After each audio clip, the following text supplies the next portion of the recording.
Oh, okay, so I forgot my microphone, but it's okay, there's no one up here, so I can shout. Yeah, so this morning, I taught a class, but most of the class was gone. Let me tell you what I taught them today. So, I heard from Cliff High. He's kind of crazy, but he's got some good things about him as well. You know, sometimes I think he talks about crazy things just to as a means of self-protection, self-preservation. Okay, but he might be crazy too. Anyway, I won't get into the crazy stuff. I'm going to talk about some of the cool things he teaches. So the latest cool thing he's taught is Shungite. So this bracelet right here is a Shungite bracelet. So some people speculate that this Shungite, which comes from Shunga, Russia, only Shunga, Russia, came from a meteor impact. But I don't think it's been proven.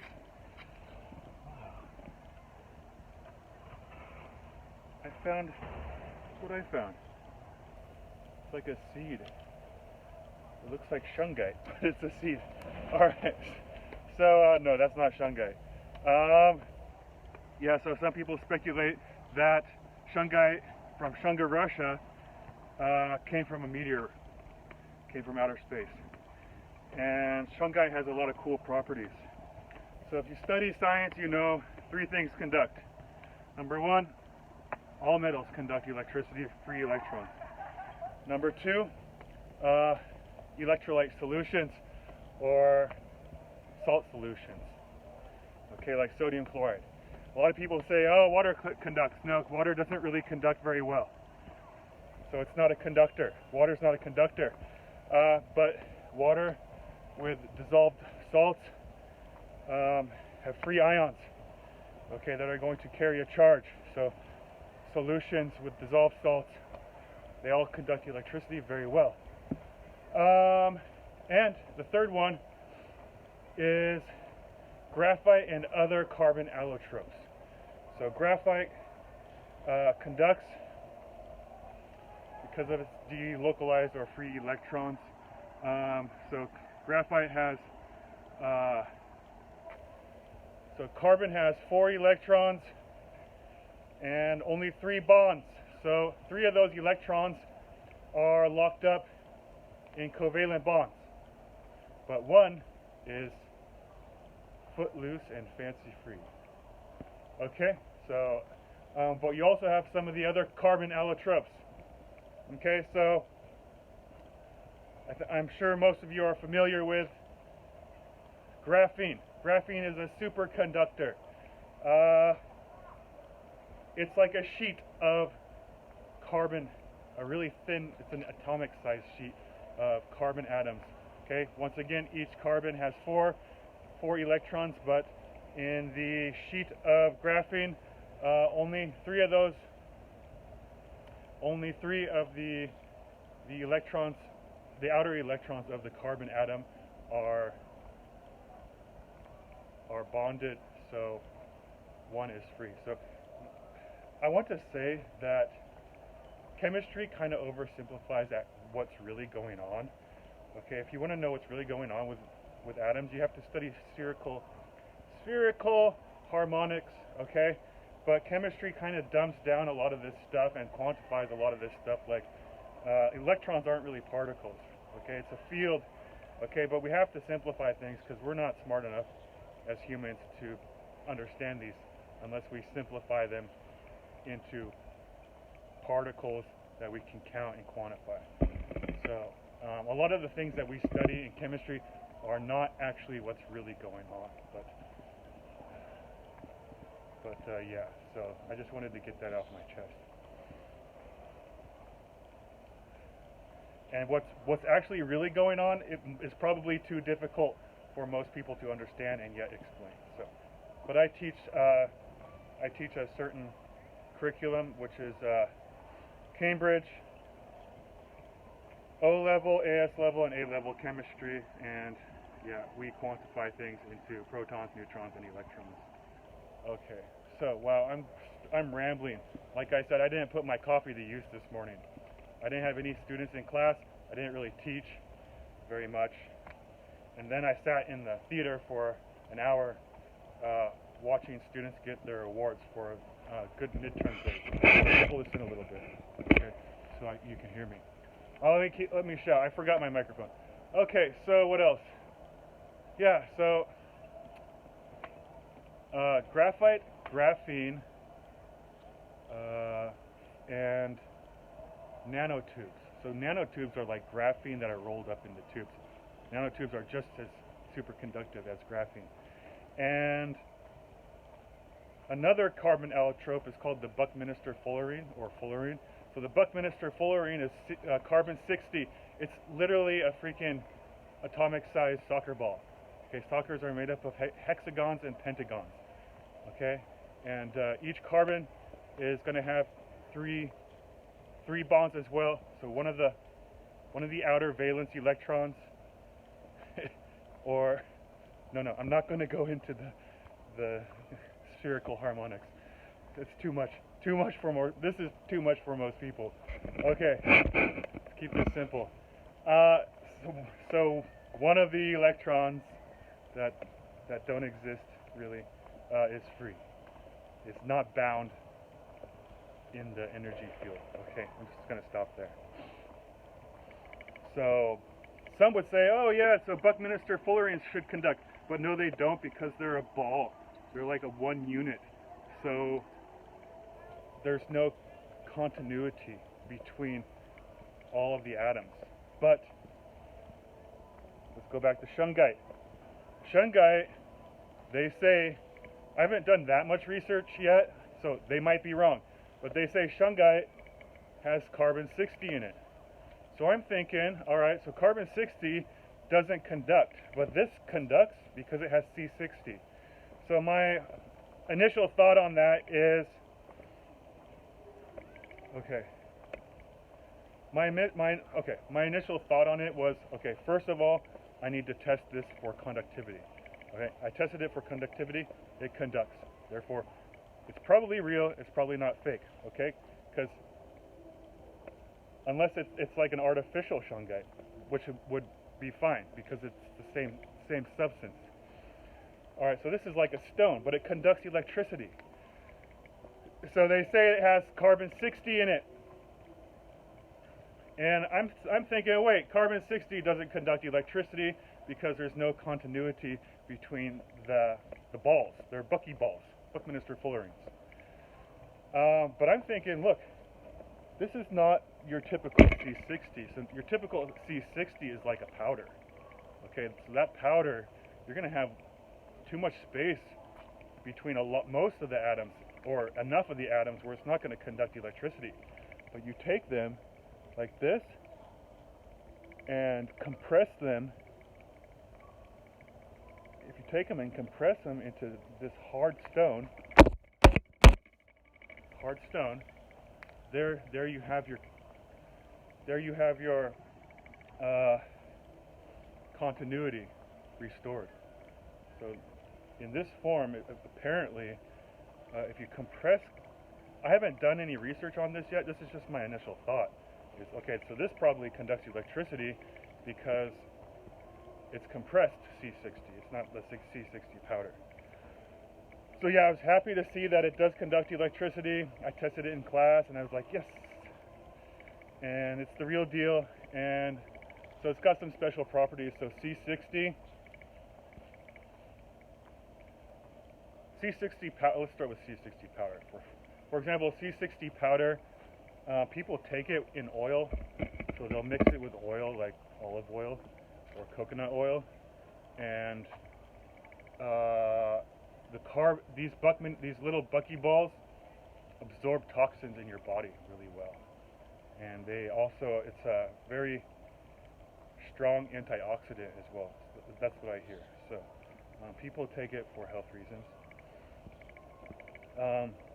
But Shungite is used to protect people, or plants and animals, living things, from harmful EMF, so electromagnetic frequencies, okay, that are emanated from your cell phone and your computer, and also the Bluetooth headphones. Yeah, there's a lot of EMF radiation from these Bluetooth devices. So this, apparently, it's really good to wear. It absorbs radiation, and I'm like, okay. So I looked it up, and it's been tested. Like, people will on YouTube put the Shungite bracelet in front of the cell phone, and they had an EMF detector device, and it went from a high EMF to a very low EMF amount. Okay. Oh, it feels really good. Like, I just had a lot of coffee this morning, and I needed to go on a walk, walking in circles, and burn off some of this energy that I had, and also get some sun. Man, it's another nice day. I can't say it's not polluted. It's definitely polluted today. It's definitely smoky, but it doesn't really bother me too much. Well, I'm not feeling bothered by it today. My eyes feel fine. My skin feels fine. My throat feels fine. Yeah, look at that. It's pretty smoky, so basically you can't see anything past the school. Yeah. Oh, another thing I should talk about before I probably run out of storage on my phone is Thanksgiving. So happy Thanksgiving. Today is Thursday, November 23rd, 2023. So it's Thanksgiving. Well, almost Thanksgiving back home. It's Thanksgiving here in China. But we celebrated Thanksgiving last night because today's day 10, and on day 10 after school, nobody wants to stay at school. So last night we stayed at school until 6 p.m. We don't want to do that on the last day of school. We go home early on the last day of school, and the students do as well. So we needed the students and teachers to be all present at the Thanksgiving. So Thanksgiving was pretty cool. It's kind of funny though. There's some funny things.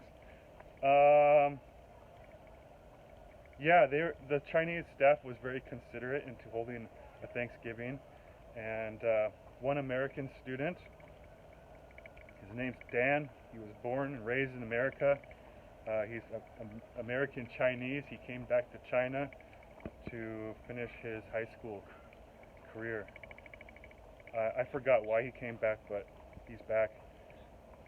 And he gave a little speech on the history of Thanksgiving, and I was like, yeah, thanks Dan for talking about the history of Thanksgiving, because I don't know that much about the history of Thanksgiving, except for the Pilgrims or the original colonists, like, met up with the Native Americans, and the Native Americans helped them out, and they learned how to farm and stuff and take care of themselves thanks to the Native American advice. And then they celebrated the first Thanksgiving together. Yeah, okay, so I'm not going to talk about that. So basically I got up, they called my name, and I got up, and I was like, oh, where's my family? So my helper, Ava, she was supposed to put a picture of my family on Thanksgiving on the PowerPoint, but she only remembered to put the picture of the turkey, cranberry sauce, and pumpkin pie, and mashed potatoes. So I'm like, where's my family? And so they were like, oh no. I said, can we pull that up on the laptop? So they pulled it up on the laptop real quick, and then one of the students walked around and showed everybody. So because my story was, okay, how does my family celebrate Thanksgiving? I already talked about that in the last video, so I'm not going to talk about that again. So finally the student was able to get it on the laptop, and she walked around with the laptop showing each table. Yeah, so there were probably 40 people, 30 or 40 people okay, half of them were students, and half of them were our students, and half of them were staff and teachers. Like the principal was there and everything. And so the funny part is they brought out the turkey. The turkey was completely wrapped in tinfoil, first of all. And they called me up to carve it. I'm like, I've never carved a turkey in my life. But so the principal took the knife and she started cutting the turkey like down the middle of it. And I'm like, oh wait, maybe I should do this. So I told her normally I think they start on the side. And she's like, oh, and she started cutting it from the side. And they only had a knife. They had no prong or no fork. And actually they had plastic forks, but those forks were breaking if you put any pressure on them. They were just snapping. So they cut up this freaking whole turkey.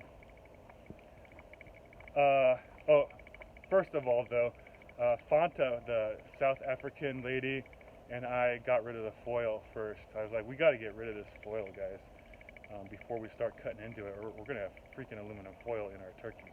So we got rid of all the aluminum foil, and then we had a nice turkey on a plate, and then it got cut up. So I didn't cut it up, but I told them, look, start from the sides, and then go from there. And they were like, oh, okay. So yeah, so they didn't prepare the proper utensils. This just had a knife. Also, there's no gravy, no cranberry sauce, no pumpkin pie. It was like a turkey, and we had orange juice. Which is good, and healthy. It wasn't just like soda pop or something. It's nasty. And coconut water, which was also really good, really healthy. Good stuff. And freaking pastries. So we had turkey, we had pastries that I don't touch, and each table had like two chickens. So they ordered like roasted chickens from somewhere, and yeah, so we had chicken too. And a bunch of random stuff. We had like cherry tomatoes, bananas, dates. Yeah, just a bunch of random stuff. So it was kind of funny because it was totally not normal. Not a normal Thanksgiving. But it was very considerate and it was very nice of them to try their best to put on proper Thanksgiving. I think I would have probably appreciated Chinese food a lot more than some of this junk Western food. But there was no Chinese food, so. I found a Shungite ball. I was wondering where that went. Yeah, so when I got the bracelet, I got a free Shungite ball. Oh man, I gotta go back to class. Yeah, so check out Shungite. Don't get ripped off. You're gonna want to test it for conductivity. If it doesn't conduct, it's not Shungite. Okay, so yeah, I'm really happy. I got a lot of Shungite now, and it conducts. Yep. And what am I gonna do? Okay, so I'm gonna go teach 10-9 now. So, covalent bonding. Yeah, I was just talking about covalent bonds. I'm gonna teach off the cusp of my. Is that even a saying? I'm gonna teach off my cusp covalent bonding. Right now. I probably won't upload this video because I forgot my microphone. But I just had to get a lot of energy out of my system because of all the coffee and the sun and the beautiful weather and sitting on my ass all morning. Oh yeah, they called me up too. So they called each foreign teacher up once to hand out awards, which was really cool to have them get us involved in that. Oh, one more thing. This is kind of meaningless, but all the foreign teachers yesterday got awards. It's kind of like an ego booster kind of thing. Like the first ones were most beautiful teacher. The two lady teachers got those, the Japanese teacher, and the English teacher from South Africa. And then the second one was most outstanding teacher, and the new teachers got those. And then finally they had innovative teacher, and I got the innovative teacher award, which I liked. That's the one I wanted, actually. If they had asked me which one do you want, I would have said innovative teacher award is probably the best one for me, because I'm kind of different, right? I do a lot of things that are innovative. Okay, yeah, all right. Like talk about fungus on bread and what happened to the gas. Go to that video. What happened to the gas? Oh, it turned into mold. Oh, yes. And theoretical chemistry is not real. It's not real. Okay, reality is a lot more complicated. So I got that trophy. It's like a big glass trophy, which is really cool. I don't take it seriously. Like they're just being nice. Like, so whatever. But it's cool that they were nice and considerate. And you know, it's kind of like everybody gets a trophy, so it makes it kind of less meaningful. But it's still nice. And I got the nicest thing though I got yesterday was a Thanksgiving letter from my top chemistry student, Delia. And I recently just made a video on that. Yeah. And then I got that letter, so that's really cool. Like I showed everybody her amazing notebook, and then I got her letter. Said like, thank you. She likes the stories I tell, and how I teach chemistry. So that was cool. And I'm thinking of a way to thank her as well for being a good student in class. So maybe today I'll get a photo with her, because yesterday the teachers were getting photos with the students that were giving them letters, but I was like kind of like chatting with some teachers, and they didn't want to bother me, and maybe they were kind of shy. So today I'm going to make sure that we get a photo together in class, and that I send that photo to her, because she definitely deserves a photo with her favorite chemistry teacher. Oh no, she said I'm the best chemistry teacher. I said, no, I'm not the best, but thank you. Alright. And that was my Thanksgiving. And class starts in 5 minutes. Hey, what's he doing? We're going to have a party today. We're going to have a party, it looks like. People are going to be singing and dancing. And we got a lot of art displayed. I'll show you a lot of the art. So this one was the most interesting one. So these are, once again, that's an 11-8 student. It says foo. There's foo on it, so that's foos probably. Why are those kids still in class? Should be break. Should be teachers, man. Let them go. It's the last day. I don't know. We'll see how my kids are. If they want to study, we'll study. If they don't want to study, I'm not gonna force them. So we'll see.